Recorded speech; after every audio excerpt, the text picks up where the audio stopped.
suis à terre. Je suis à terre. Franchement, c'est dur. Alors là, je vous vois rigoler, là. Je vous vois rigoler. Je vous vois arriver en bécane, dérapage dans les commentaires. L'un, il monte au-dessus de l'autre. Tac, machin, je sais pas quoi. Je vous vois arriver, les gars. Je suis épuisé, les gars. Franchement, j'y croyais, hein. À 3-3, les gars, parce qu'attends, on va se remettre dans le contexte. Je vous explique les choses. Allez, à 3-1, je me dis, le Barça, ils vont marquer quand même. Je suis pas assuré qu'ils égalisent. Mais ils égalisent très rapidement. Et le 3-3, il tarde. Il y a l'attaquant de... Purée, mais tombe! Quand Inigo, il est derrière toi, qui t'a pris le bras, tombe, il y a rouge, il y a... Ça y est, Enfin, même avec un rouge, t'es capable Ils sont capables, ils te poussent, ils te mettent dans ton camp, Bref. Et là, c'était la claque pour m'assommer, là, le penalty à la 96e minute. Les Barcelonais, là, je vous comprends quand vous pétiez les plombs et que le Real, il gagnait dans les dernières secondes, des remontadas en Ligue des Champions. Eh, je compatis sur la douleur que vous deviez avoir à ce moment-là. Franchement. Alors, c'est une joie monumentale quand ça te concerne, mais quand ça te concerne pas. Et surtout que là, il y a un impact. C'est-à-dire qu'on était exactement dans le schéma évoqué. Le faux pas du Barça avant le Classico. Ce qui peut te pousser à jouer le Classico. Avec, je sais pas quel miracle. Pour moi, ils vont se faire exploser la tronche, le Real. Mais je ne sais pas par quel miracle. Tu peux, on sait jamais, t'en sortir un match. T'es le Real. On te dit, ce match peut te sauver la Liga. Le faux pas du Barça, là, il était à 1 minute. À 1 minute que tu gagnes ton Classico, tu leur voles la Liga. Ça aurait été une folie. Mais, des fois, je vous ai dit, j'ai pris 1 heure. D'habitude, le match, il finit. Bim, je lance la caméra, faut vite faire le débrief et tout. J'ai attendu 1 heure. J'avais besoin de redescendre émotionnellement. Parce que j'aurais peut-être dit n'importe quoi, j'en sais rien. Mais j'avais besoin de redescendre émotionnellement. Et dans cette redescente émotionnelle, je me dis en vrai, déjà en tant que supporter du Real, est-ce que tu mérites quelque chose? Est-ce que tu mérites quelque chose? Et deuxièmement, est-ce que le Barça mérite? Bah oui. Bah oui. Mais encore une fois, pour moi, je vous le dis honnêtement, un match comme ça, là, dans d'autres saisons, dans d'autres circonstances, il te le gagne pas, le Barça. À 3-1, j'ai souvent vu dans les dernières années, dans ces moments-là de la saison, le Barça lâcher prise, être épuisé, ne pas remonter autant un score comme ça. Mais là, ils savent que la Liga, elle est devant leurs yeux. Ils savent que la Liga, là, c'est le burger que t'as comme ça. Tu es obligé de croquer. Tu vas pas faire... Eh ben non. Ils ont tout devant, là, avec tous les efforts et tout ce qu'ils ont produit cette saison, ne pas prendre cette Liga pour le Barça serait un échec industriel, un échec de malade mental. Un échec de malade mental, un hold-up du Real, ce serait une folie. Mais attention, parce que là, les dernières semaines, on arrive dans les moments cruciaux, et attention, parce que le Barça est encore en Ligue des Champions, il joue tout le Barça, là, le Real, bon, enfin, je dis ça, mais le Real est quand même capable demain de faire le faux pas, et le Real a moins de chances le Real a plus de chances de faire des faux pas de base, hein, sur ce qu'on a vu jusqu'à maintenant en Liga, mais le Barça va devoir aussi s'économiser, et ça va être à base de finale de Coupe du Roi contre le Real, match aller contre l'Inter, le dernier Classico de la Liga, match retour contre l'Inter. Je dis à retour ou aller, je voulais dire tout à l'heure. Bon bref, vous m'avez compris.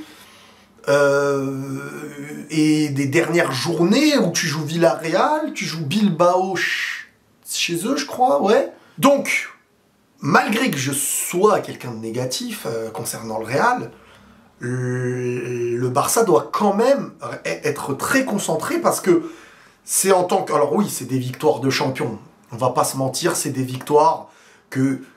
Franchement, sur les 2 derniers matchs et tout, t'es en possibilité de perdre beaucoup de points. Mais ils vont la chercher jusqu'au bout.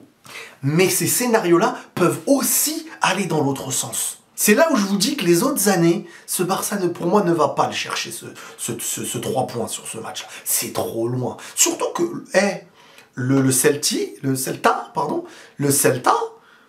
ils te font un bon match en tactique. Ils ont vu les points faibles du Barça. Martin, GG, enfin non pas GG, parce que c'est... Mais Martin, l'absence de Baldé, elle a été ressentie sur la possibilité de le prendre vite dans le dos, sur le côté droit du Celta, et des occasions qui auraient pu, alors je dis pu, parce que même à +2, il fallait marquer 3 buts, le Barça l'a fait. Donc je me dis, après, quand, imaginons, il y a il y a carton rouge d'Inigo, derrière, tu te dis, bon, il y a le moment où il rate la tête, là, quand le gardien touche, je sais plus comment il s'appelle, l'attaquant. C'est un match que le Barça peut perdre. Ils ont été le chercher, et franchement, l'entrée d'Olmo, et même Lamine Yamal et tout, parce que ils ont tenté de faire tourner, et c'est là où on voit que l'énergie dépensée par le club toute la saison, avec la tactique demandée et le football demandé par Flick, pousse cette équipe à être dans un excès de... Parce que ce que fait le Barça, là, collectivement, c'est concerner ta défense centrale dans l'idée d'avoir un impact offensif. S'il ne monte pas haut, et donc ce qui demande à être très juste dans un alignement, voire dans un repli, c'est très athlétique, donc toute l'équipe, elle est très souvent concentrée, et à un moment donné, là, sur la fin de saison, l'énergie, tu la ressens, hein. T'as donné beaucoup plus d'énergie qu'un Real Madrid, où t'as 3 devant qui sont... Bon, derrière, il n'y a pas la créativité, et la défense, elle est loin, elle est beaucoup plus basse. Bref, il n'y a aucune cohérence, et c'est le jour et la nuit entre le Real et le Barça cette saison.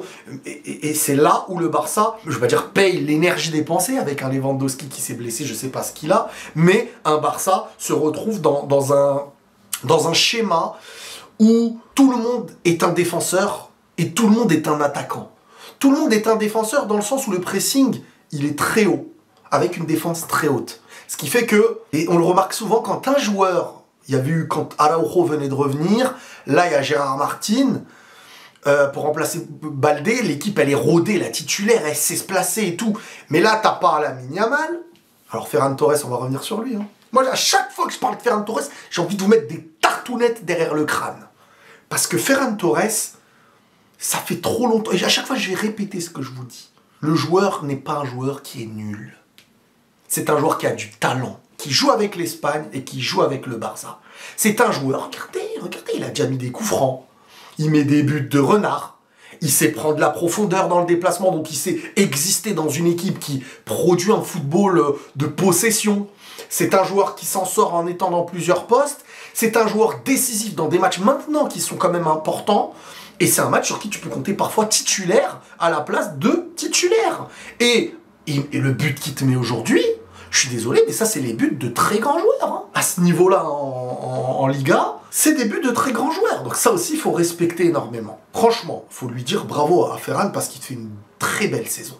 Il fait une très belle saison et si le Barça prend la Liga, il aura contribué clairement aussi à beaucoup de victoires. Donc je vous disais, malgré tout ce Barça, quand ils n'ont pas certains joueurs clés, et ce qui est normal, Lamine Yamal aujourd'hui, individuellement, c'est un top 3 dans le monde, donc forcément, sans Lamine Yamal, t'as une défense adverse plus en sécurité, moins de différences faites en 1 contre 1, et forcément beaucoup plus d'aisance à essayer de construire, à essayer de sortir le ballon, et voilà. Et franchement, le Celta, ils ont fait un match intelligent. Très vite, ils ont égalisé, ils ont mené au score, ils ont mis le +2. L'action avec Inigo là, le défenseur, faut être malin mon gars. Alors il s'est dit, en vrai je peux aussi tuer l'action, et au pire l'arbitre va revenir, ah bah non. Et c'est là où j'en veux beaucoup moi, où je vous dis la VAR déjà ça sert à rien. Autant pour le Real, parce que j'ai vu des images par exemple, hein, parce que là vous allez croire c'est le Barça, je vais vous donner des exemples avec le Real. Rudiger, en direct, parce que j'étais au stade, il y a plein de choses qu'on voit pas directement, même s'il y a des écrans et tout, mais des fois tu es concentré sur le match, et les arbitres ne reviennent pas sur des choses.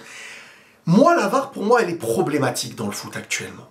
Parce qu'on a toujours un sentiment d'injustice sur la même base de quand il n'y avait pas la VAR. L'arbitre voit ou voit pas, décide de venir ou pas, mais au moins quand l'arbitre est humain, je me dis, c'est sa psychologie, c'est son analyse, où ils ont moins vu des choses.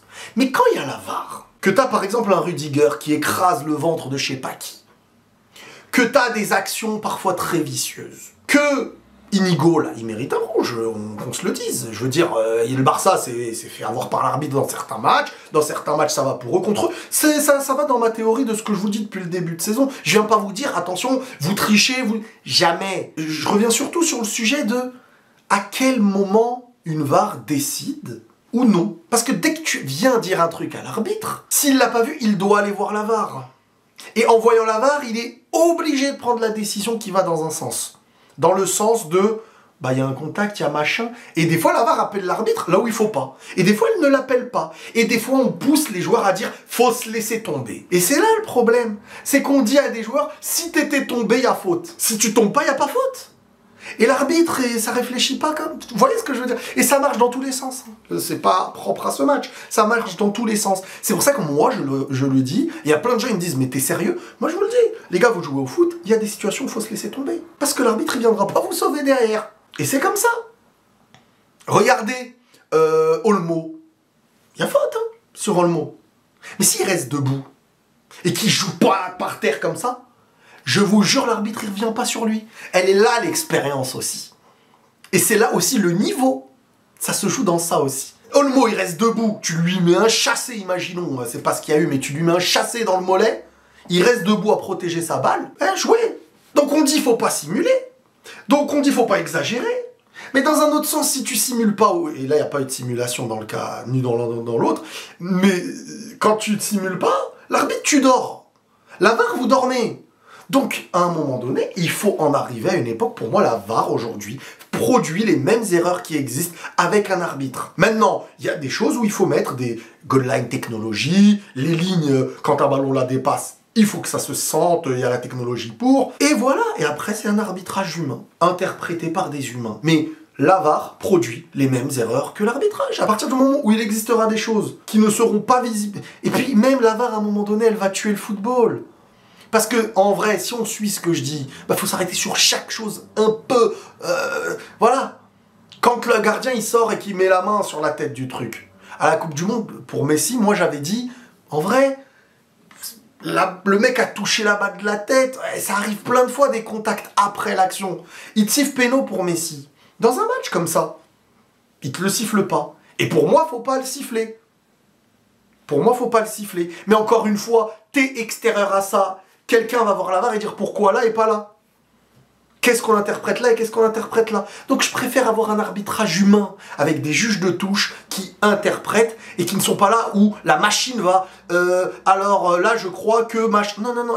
En fonction de l'action, de ce qui a été empêché, tu empêches quelque chose qui peut être un but. Par exemple la main de l'Atlético sur Vini, quand Vini tape par terre, là il tacle la main. Pour moi il n'y a pas spécialement main, sauf si derrière il peut y avoir danger. S'il n'y a pas de risque de danger, la balle elle partait soit en touche, soit en truc. Donc tu siffles pas main. Et voilà l'interprétation humaine qui devient, par la machine qui normalement doit offrir plus d'interprétation, un Olmo n'a pas besoin de tomber, et tout comme le joueur d'Inigo là n'a pas besoin de tomber, alors que tu as les images, parce que ça le ralentit, parce que ceci ou cela. Mais ça c'est dans tous les matchs. Quand le Barça a un mauvais arbitrage, tout comme quand le Barça a un bon arbitrage. C'est pour ça que pour moi je viens toujours vous dire qu'à un moment donné les gars, le Barça... s'ils gagnent leur Liga, elle sera méritée. Et même si le Classico, il y a un penalty pas sifflé ou j'en sais rien, ce sera mérité. Quand ils l'ont perdu, c'était mérité. C'est ça qu'il faut se dire. Et elle est là, la logique. Et surtout quand on voit le Real de cette année, celui qui oserait venir dire le Real mérite autant ou plus que le Barça, c'est un sketch. Donc le Barça, là, ce qu'ils font, c'est fort. Hein. Dans un moment où ils sont de plus en plus fatigués, la saison est quand même compliquée, ils arrivent dans un moment où tu perds 3-1 avec une équipe qui était bien motivée, qui ont bien tactiquement, ils ont bien compris ce Barça. Ce Barça avec des absents et tout, ça a été un peu compliqué dans plein d'aspects. Défensivement, ça s'est très vite ressenti à base de dégagement, ils se faisaient avoir. Attention par contre, attention à ne pas avoir les titulaires qui se comprennent, parce que ça va vite, hein. Ça va très très vite. Vous, votre titulaire, elle comprend... Alors là, pour vous nous tuez avec votre piège du hors-jeu, vous nous donnez mal au crâne. Mais quand vous n'avez plus vos titulaires et tout, l'alignement c'est plus pareil, vous n'avez pas le même temps de jeu avec la même ligne défensive, le mec c'est son premier match en 20 matchs avec l'équipe en titulaire et tout, à ce moment-là de la saison où ils se sont rodés et tout, c'est pas facile. Et attention, parce que dans un match comme ça, où juste balancer la balle devient une occasion pour le Celta, tu te dis, là ils ont mal défendu. Toute la saison, moi je dis, ils défendent bien. Défendre haut comme ils le font, c'est extrêmement dur. Donc il y a 1% des équipes qui peuvent faire ce qu'ils font, et encore je suis bien gentil. Mais c'est là où on voit que c'est un grand travail difficile quand on voit globalement qu'il suffit d'un match où voilà, t'as plus la même équipe et tout, que ça. Et comme je dis, ça s'arrête pas qu'à la défense. Un Olmo, un Lamine Yamal, et Lamine Yamal, quelle importance il a. Hein. Parce que même quand il rentre, ou dans certains matchs, ou quand il n'est pas là, il n'est pas obligé de faire un grand match pour qu'il soit important, Lamine Yamal. Et ça aussi, c'est important à savoir. Mais Olmo, il a changé tout aussi, lui. De toute manière, moi, lui dès qu'il arrive, j'ai compris que c'était ça matchait fort avec le Barça. Une équipe haute qui... À Olmo, tu lui demandes que de jouer au ballon. Tu le mets dans un Real où c'est la casse des fois, faut défendre, faut reculer, Ces gens-là, tu les brides, mais tu les mets dans une équipe haute. Conservation, possession, football, pressing adverse, et à chaque fois qu'il aura le ballon, c'est pour faire la différence, déjà dans la zone limite. Parce que tu les fais tellement reculer les adversaires. Et en parlant de reculer, le Barça, quand tu mènes de +2, même à +2, tu recules, c'est la 50e, 60e minute, frérot, c'est mort pour toi. Ce Barça-là, faut pas les mener trop tôt et reculer. Faut les tuer en fin de match un peu comme ça. Et encore, même en fin de match, ils viennent à te mettre des buts. Rafinha, l'excès d'énergie, on dirait qu'il joue sur des ressorts, le mec. Eh oh, Rafinha, tu manges quoi? Y'a quoi dans tes tresses? Avec ta coupe carrée à l'ancienne, il n'y avait rien, c'était... Et là, d'un coup, l'énergie qu'il a jusqu'au bout du bout, il m'épuise. Je le vois, l'énergie qui est dépensée, il m'épuise. Je suis devant la télé, devant un écran, même moi, je n'arrive plus à le suivre. Le ballon, il est en l'air, il a fait son appel, il saute au-dessus, machin. Mais l'entrée de Lamine Yamal. Et Olmo, elle a changé beaucoup de choses. Et Olmo, les gars, buteur très vite après le 3-1. Penalty qu'il obtient. Les gars, ils ont faim, ce Barça. Ils ont faim, ils vont la prendre, cette Liga. Et il n'y aura pas de débat. C'est mérité. Ils ont faim. Tu rivalises pas quand t'as pas faim. Quand tout le monde ne court pas. Tu rivalises pas. Le foot moderne. Tu mènes +2, ça y est, c'est fini cette époque de je mène +2, j'ai le temps et tout. L'intensité du match, le terrain, on dirait, il est devenu tout petit. Parce que ceux qui sont sur le terrain courent 3 fois plus qu'avant, courent 3 fois plus vite, et sont beaucoup plus techniques dans le ballon, il y a moins de gâchis, il y a moins... Donc, un Barça aujourd'hui, tu les mènes +2, c'est la 63e, 70e.